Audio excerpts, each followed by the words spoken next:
Outnumbered American fighter pilots battle marauding Japanese airmen to control the skies over a sweltering Pacific island called Guadalcanal. During a grueling 6-month slugfest, their combat in the sky will help decide the course of the Pacific War. Through state-of-the-art computer animation, you're in the cockpit as America's rugged F-4F Wildcats face off against lethal Japanese Zero and Oscar fighters. Experience the battle, dissect the tactics, relive the dogfights of Guadalcanal.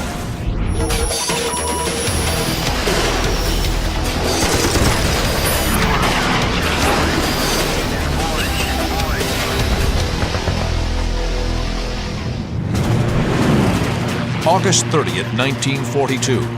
A formation of U.S. Marine Corps F-4F Wildcats and Army P-400 Airacobras patrol the skies over Guadalcanal. Their mission? Stop Japanese bombers and fighters threatening the American beachhead. Leading the flight is Marine Captain John L. Smith. The P-400s have no oxygen equipment and level off at 12,000 feet. But Smith pushes his Wildcats above the slower and more vulnerable P-400s. Smith scans the sky for enemy aircraft, but spots nothing. Then, his radio crackles to life. Captain Smith receives a frantic radio call from one of the P-400s, whose tally on some enemy fighters that are inbound, Japanese Zeros. A swarm of more than 20 Zeros threaten the Army Airacobras from the rear.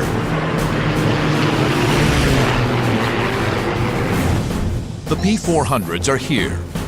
The Zeros are here, attacking the P-400s from behind. Smith and the Wildcats are here, 3,000 feet above. The Zeros don't see them. I wouldn't say they use the P-400s as bait, but the P-400s normally would get in trouble, and then the Marines would come down and shoot Zeros off the tails of the 400s. The Marines dive to rescue the P-400s. Captain Smith closes fast on an unsuspecting Zero and takes aim. What they've found is if they could aim just after the canopy towards the wing root, where the wings join the fuselage of the Japanese Zero, that's right about where the fuel tanks are. If they can execute a direct hit at that point, the Japanese Zero immediately burns and oftentimes the wings fall off. Catching the Zero in a shallow left turn, he opens fire.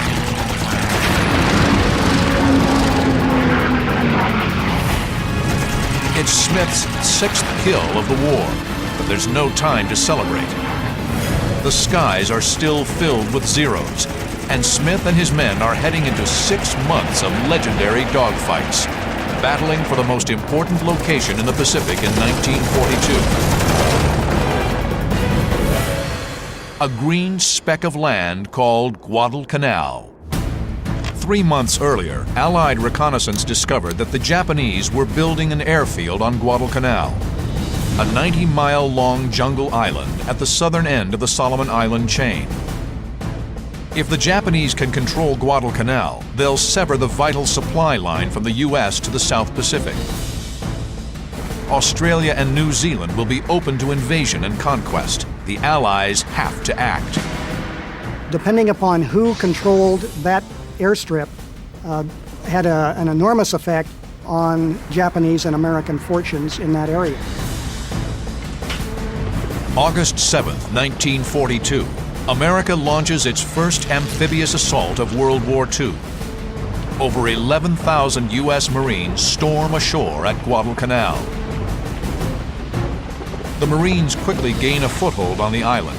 By the second day, they take the Japanese airstrip, renaming it Henderson Field. The Japanese bring in thousands of fresh troops to Guadalcanal and attack the Americans relentlessly, trying to drive them off the island.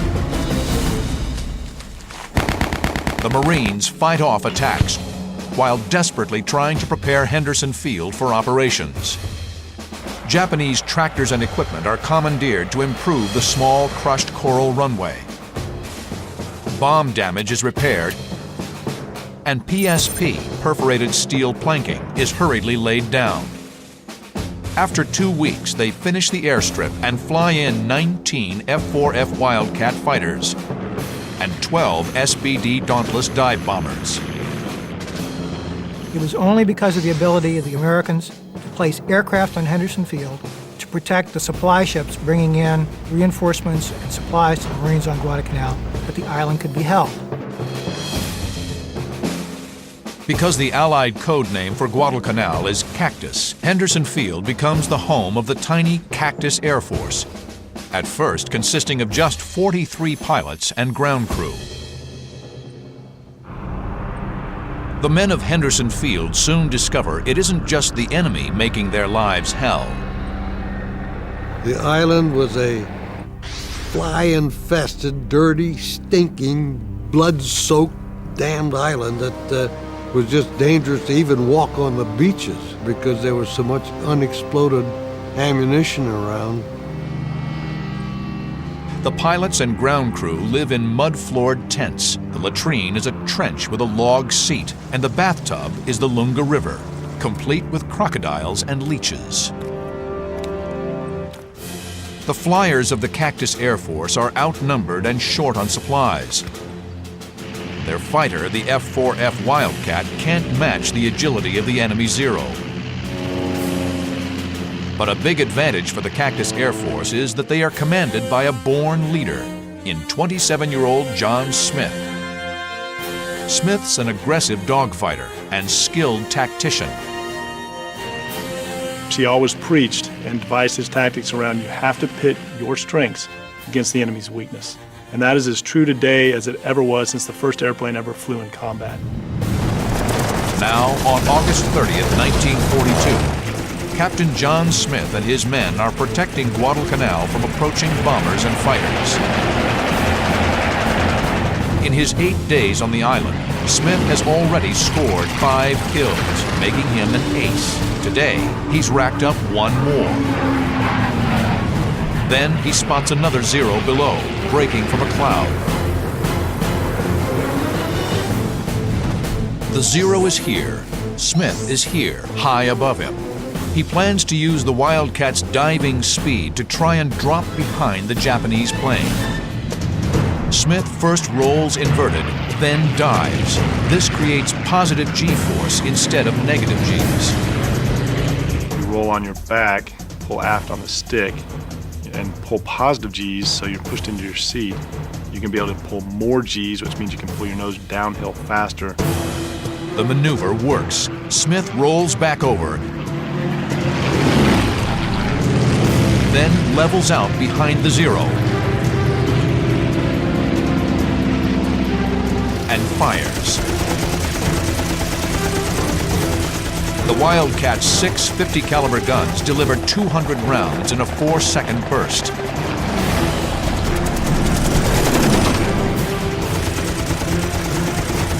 White-hot, phosphorus-filled incendiary bullets ignite the Zero's fuel tank. But as Smith arcs away from his second victim, the predator becomes the prey. A Japanese Zero closes in on Smith from dead ahead.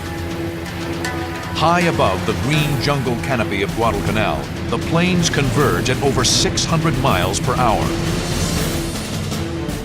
Think of a high-speed game of chicken going directly at your target, and no one wants to flinch, because if you flinch, you become defensive. And you have to be pointing at the target to shoot them, so it has to be head-to-head. Once in range, the Zero opens up with his 20mm cannon. Smith answers with his .50 caliber machine guns. It's basically that slugfest all the way to the merge. Who's going to flinch first, or who's going to blow up first? Both planes are taking hits, but Smith's Wildcat has thicker armor and he's withstanding the blows. And then the overwhelming firepower of the Navy airplane cut this guy into ribbons. He exploded. And then what Smith did is dump the nose over very hard, very abruptly, and flew underneath the debris field and escaped.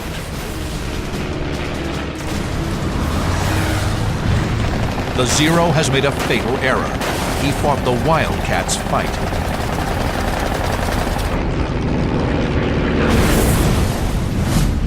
Built by Grumman Aircraft, the Wildcat is first flown in 1937.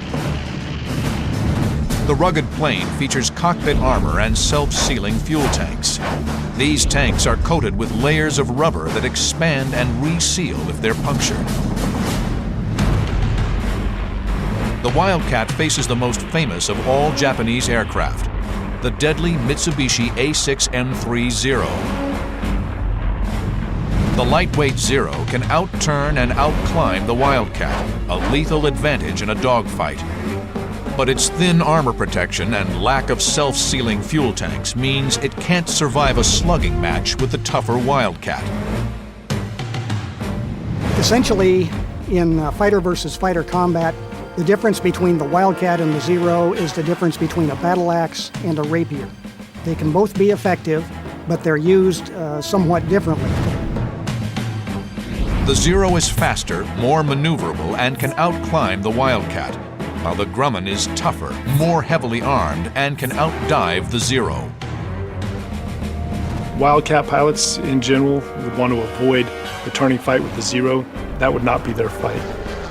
The Wildcat with its 650 cal machine guns, heavy body armor, heavy armor around the engine cowling, preferred head-on attacks, frontal attacks, and it would just basically plow through that Zero. The air battle of August 30th is a resounding victory for Smith and his pilots. They shoot down 14 of the 22 attacking Zeros. The Japanese bombers the Zeros were protecting retreat before reaching Guadalcanal. Believing the engagement is over, Smith sets course for Henderson Field. But there are two more deadly Zeros just ahead. August 30th, 1942. 3 weeks into the battle for Guadalcanal, Japanese aircraft are on the attack. Marine fighter pilot John L. Smith has killed 3 enemy Zeros.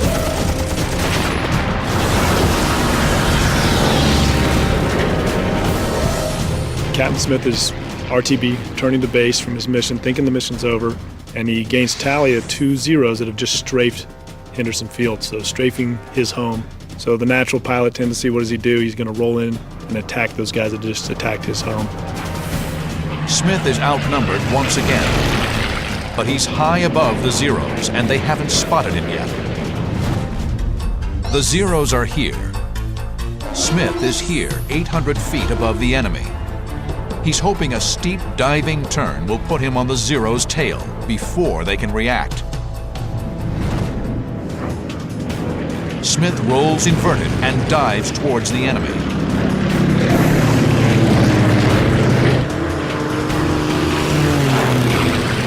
He levels out at 6 o'clock low, below and behind the trailing Zero, positioned perfectly for the kill. The Zero takes evasive action. He breaks hard left. But Smith has anticipated the move. He stays right with him, raking the enemy with his 50 cals. Cutting his speed and braking back right, the Japanese pilot hopes to make Smith overshoot. But Smith chops power and stays in trail.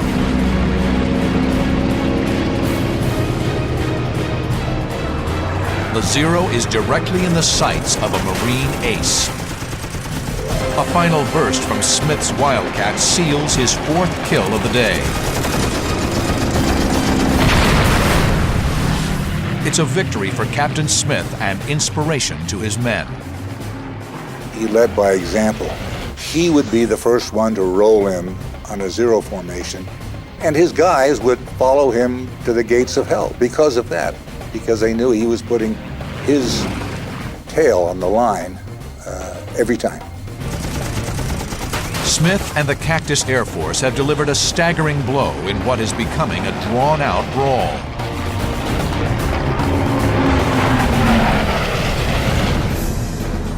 The American pilots can only fly by day.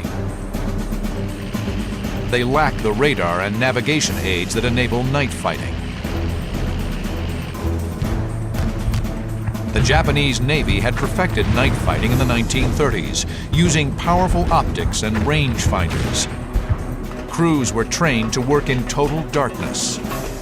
The Guadalcanal campaign developed into this extraordinary situation of a change of sea control every 12 hours.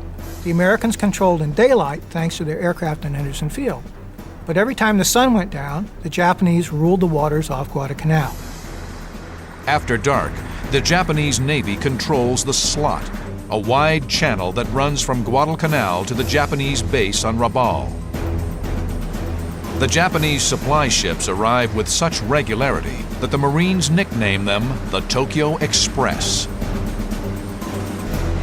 By early September, a month into the campaign, the Japanese have landed over 20,000 new ground troops on Guadalcanal, deployed against 23,000 U.S. Marines and Army soldiers. The Allied forces advance slowly across the mountainous island. But the Japanese launch large-scale counterattacks, supported by air and naval bombardment. They came in August, they came in September, they came in October, they came in November, and each time in increasing force and with increasing desperation, trying to inflict a decisive loss on the United States. While Japanese ground assaults can't stop the pilots at Henderson Field, constant air combat, primitive conditions, and rampant disease take their toll. They were constantly having to refurbish the airfield in order to be able to operate out of it, constantly fending off attacks. They had malaria, dry rot, jungle conditions, which wreaks havoc on aircraft and maintenance. Old hands like John L. Smith are eventually rotated out, but before he leaves Guadalcanal, Smith scores 19 kills and is awarded the Medal of Honor. Many of the new Cactus Air Force pilots are green replacements, like Marine Second Lieutenant Jefferson DeBlanc. The 21-year-old Cajun from Lockport, Louisiana, enters combat not long after his first flight in an F-4F Wildcat. I had less than 10 hours of flying time in the fighter I was going to fight with against the Japanese. January 31st, 1943, 6 months into the battle for Guadalcanal, Jeff DeBlanc will get an accelerated course in air-to-air combat. He's about to launch into one of the most famous dogfights of the campaign.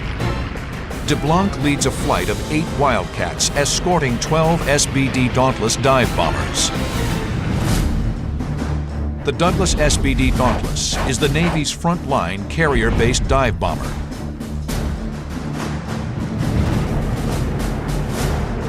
The plan is to attack Japanese supply ships heading for Guadalcanal.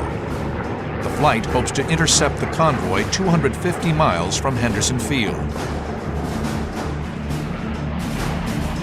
You want to interdict that shipping as far away from the island as possible. If the mission failed and the shipping still existed or you weren't able to get all the shipping, you'd have an opportunity for a re-attack. Basically fly home, refuel, rearm, go back out, and try again.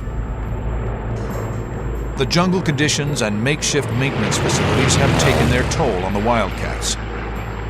2 planes radio they're having problems and want to turn back. DeBlanc protests. I picked up the mic and said, look, we need all of the guns we can get to get up there and protect these guys, or else there's going to be a lot of casualties. DeBlanc's plane is leaking fuel, but he's determined to hang in and protect the bombers. He knows he's on a one-way trip. So I said, please do this. I said, I'm not going to make it back. Get somebody coming up that area and look for me floating around in a rubber raft, because I'll be there. The sharks will be there with me, too. So give me a break. That's what I said. As they reach the target area, the American SBD Dauntless dive bombers descend, circling for targets.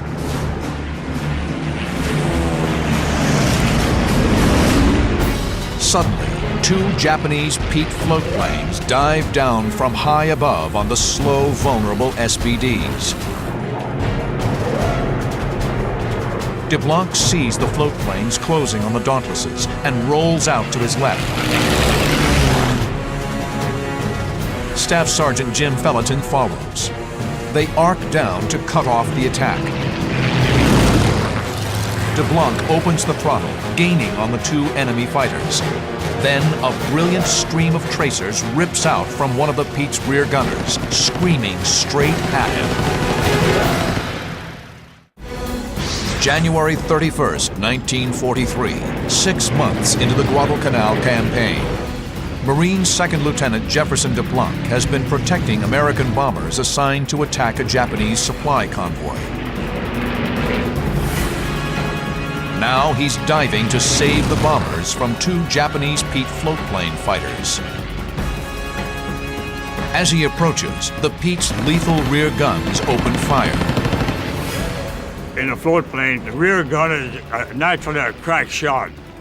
If you ever get floatplanes in your sight out there, don't try to go up to them to shoot, because that rear gun is murder, and he'll get you. Although it's a biplane, the Mitsubishi F1M Pete can more than hold its own in a fight. It has an excellent turning radius and is armed with two machine guns in the wings and a 7.7 millimeter tail gun. Tracers stream past DeBlanc's canopy. He skids left and right to avoid the fire coming from the nearest Japanese gunner. He's using a lot of rudder and aileron to basically slide his airplane back and forth to try and not allow a steady bead by that tail gunner. DeBlanc carefully lines up on the Pete's tail and fires. The heavy .50 caliber rounds tear through the floatplane.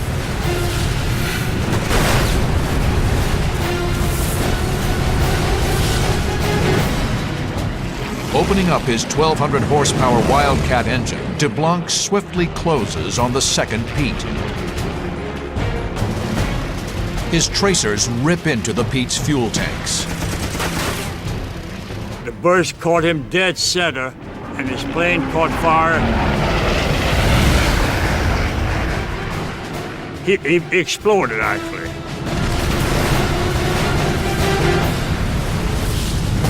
DeBlanc pulls skyward to resume his escort mission. He spots a swarm of airplanes approaching fast. They're Japanese Oscar fighters. The Nakajima Ki-43 Oscar is a frontline fighter for the Japanese Army Air Force. The Oscar is just as fast as the Wildcat and far more maneuverable. But the Wildcat can take more punishment and carries 6 machine guns to the Oscar's 2. The Oscars bore in full throttle, bent on attacking the dive bombers. But they have target fixation and don't spot DeBlanc. The target is the prize, so become focused on that prize, you start to lose your peripheral vision and your actually situational awareness around you. DeBlanc is here.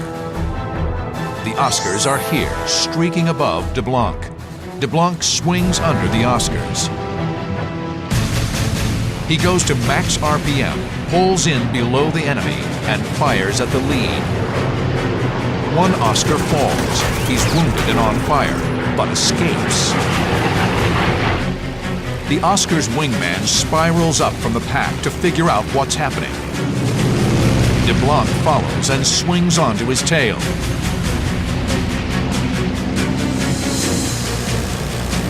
The Oscar is squarely in his sights.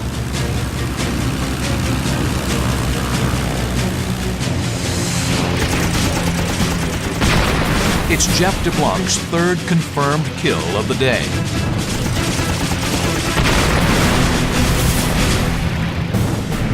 DeBlanc's almost out of fuel, but he decides to stay and guard the SBDs.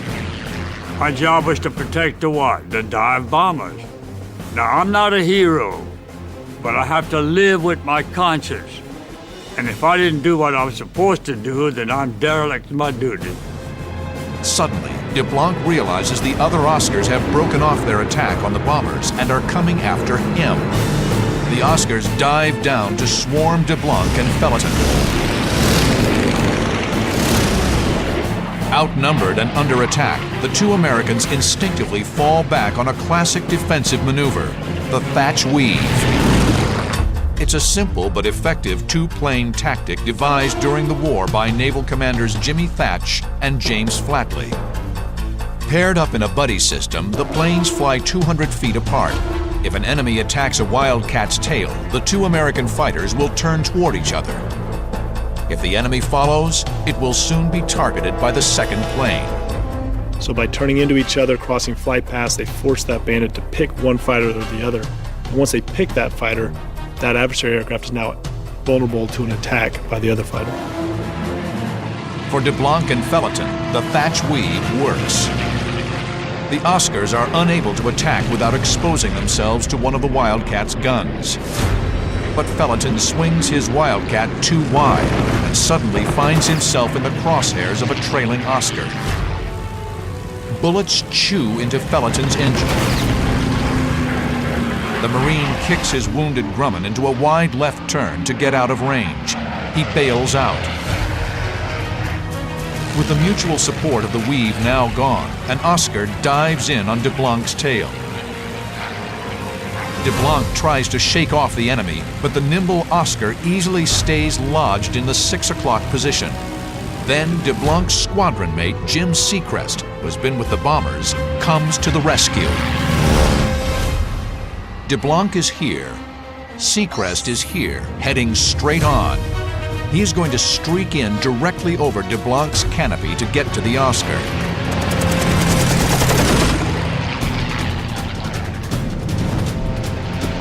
Seacrest almost takes off DeBlanc's tail, but the move works. The Oscar pulls away. When DeBlanc looks up, both Seacrest and the Oscar are gone. I said, "That's enough. I'm going home," and I couldn't understand why I'm still fighting these guys, because I'm going to be a dead man. I turned back and I streaked for home full throttle. I don't care if we're using all the gas I have left. Night is falling. DeBlanc's fuel state is critical. He climbs to join the SBDs. They've delivered punishing blows to the Japanese and are heading home. But before he rejoins the bombers, he spots two more Oscars on his tail, closing fast. January 1943. The skies over Guadalcanal. Marine fighter pilot Jefferson DeBlanc is in trouble. Two agile Japanese Oscar fighters are tearing in from 3 o'clock high. Even though he's low on fuel, DeBlanc knows he must challenge the Oscars and draw them away from the American bombers. DeBlanc pulls a long right climbing turn into the enemy and calls on the best tactic for his Wildcat. He attacks head on. I'm the one that's climbing, and these guys are the one coming down, but very shallow. When they saw me, they steepened the dive. And when they steepened the dive, I cut loose. And he blew up. I caught the pipes that said the whole thing blew.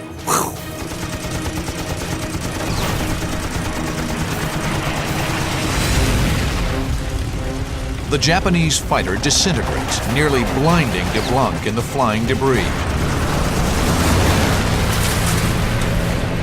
His engine separated and went past me, separated and turning. Weird looking. I'd never had that before.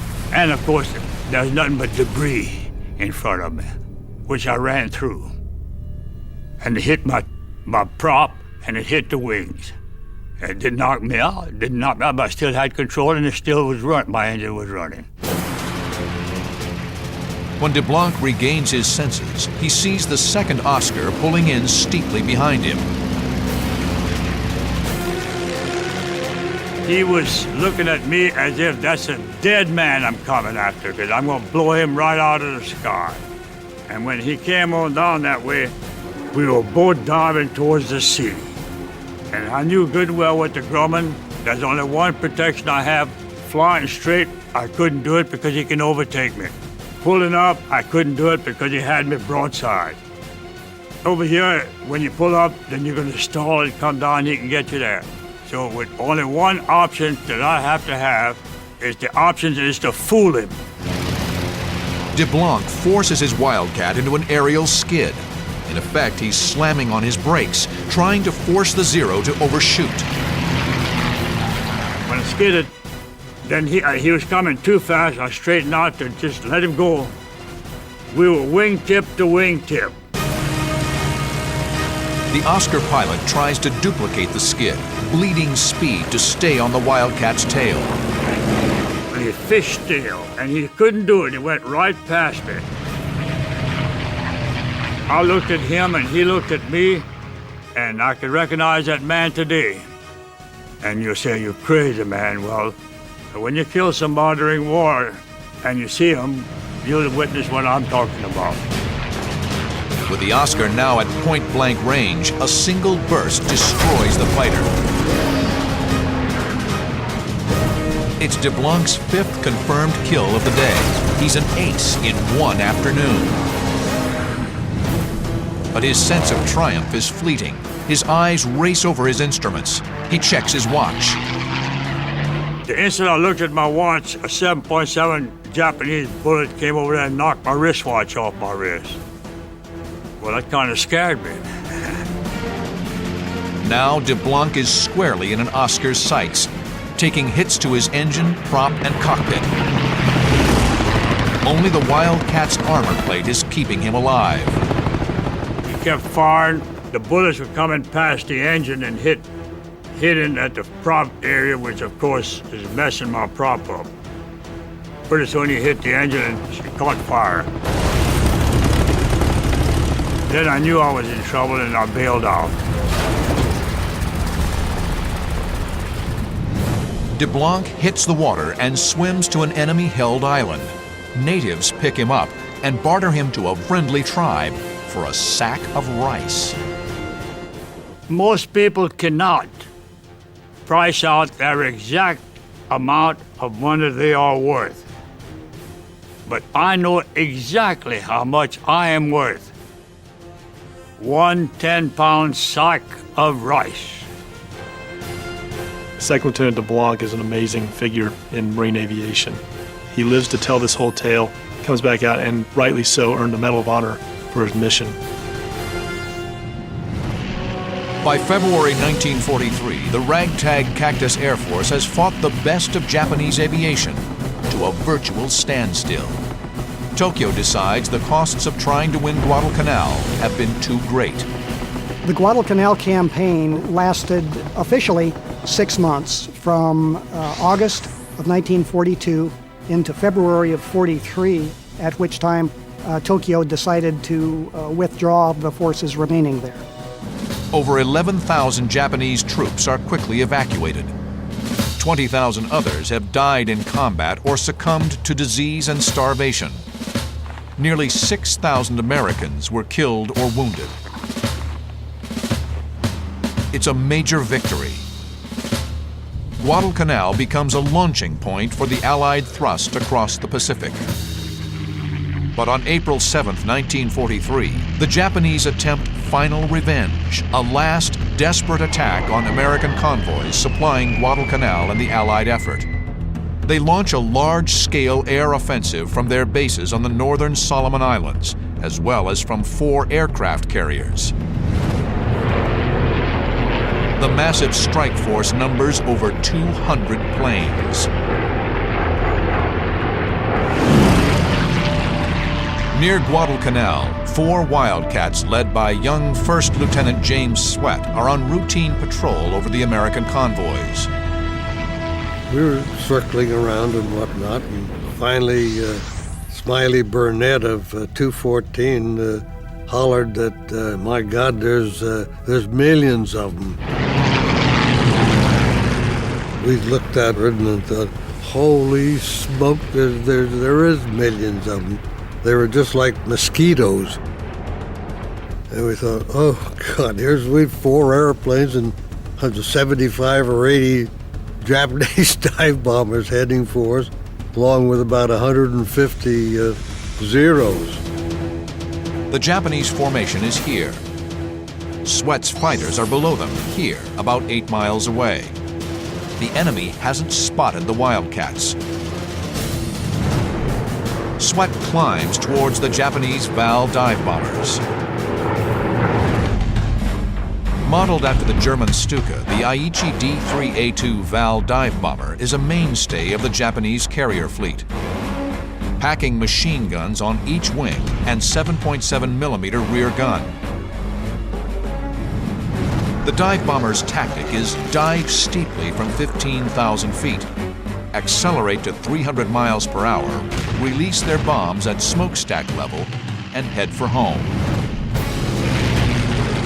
Eager to get his first kill, Sweat pulls away from the other F-4Fs and looks for a target. 3 Vals nose over to begin their dive bombing run on the American ships below. Sweat streaks down behind them. Suddenly, the rear gunner unleashes a stream of tracer fire directly towards Sweat.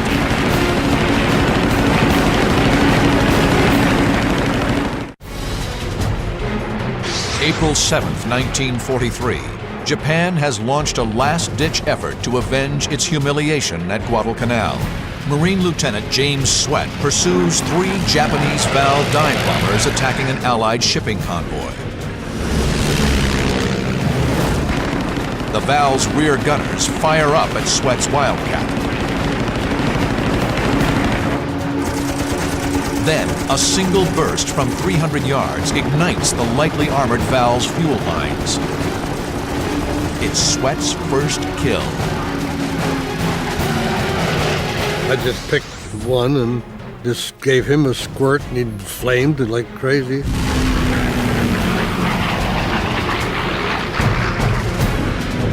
Sweat closes in on a second Val. The bomber's right wing is riddled by the first burst. A second shot rips the fuselage. Sweat has 2 kills in as many minutes. But almost immediately, Sweat finds himself in a shootout with the 3rd bomber's tail gunner. 7.7mm bullets zip past the Wildcat. But once again, Sweat's incendiary rounds hit fuel.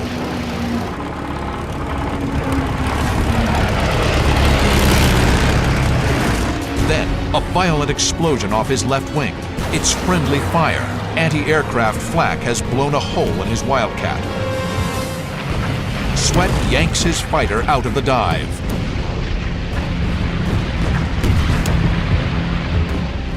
I was number 1, scared. Number 2, frightened. Number 3, ready to bail out of that darn thing. And you couldn't believe how nervous I was. Sweat keeps climbing, ready to call it a day, but he spots a line of Vals immediately in front of him. They've dropped their bombs and are hightailing for home. In spite of his battle damage, Sweat closes on the Vals from behind.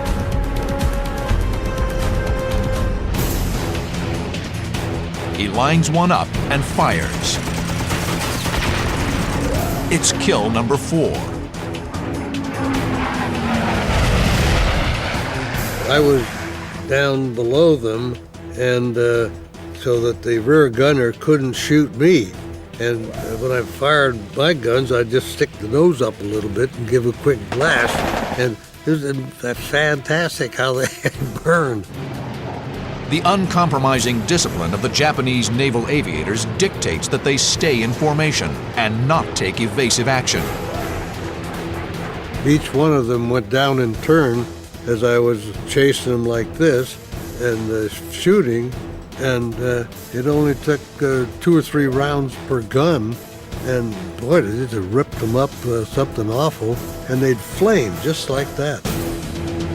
A 5th victim drifts into the Wildcat's gun sights. The rear gunner leaps for his life moments before his plane plummets toward the ocean. On his first combat mission, the Marine rookie has become an ace in less than 15 minutes. Incredibly, the surviving Vals hold formation. Stunned at his luck, Sweat pilots his Wildcat onto the tail of a 6th Val, downing it with a brief burst.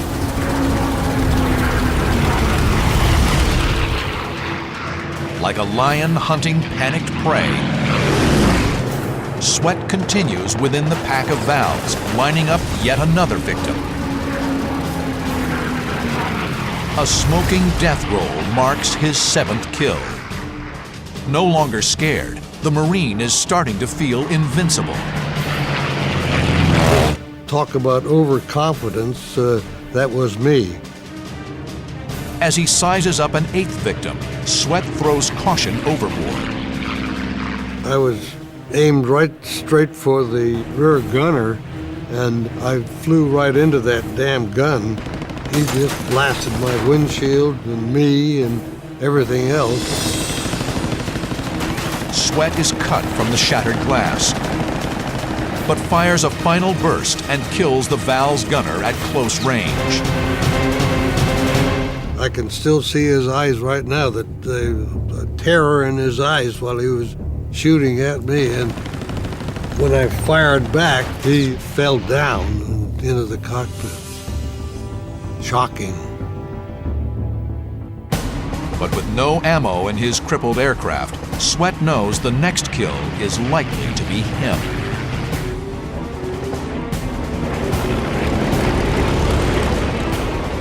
He hit my oil cooler and disabled my engine because the oil pressure just dropped like a ton of bricks. And I thought, uh-oh, I've got to get the heck out of here. Sweat's engine begins to fail. He decides to ditch off nearby Florida Island. Just about, half a mile or so offshore, my engine froze. Vroom. The prop stuck up like a middle finger.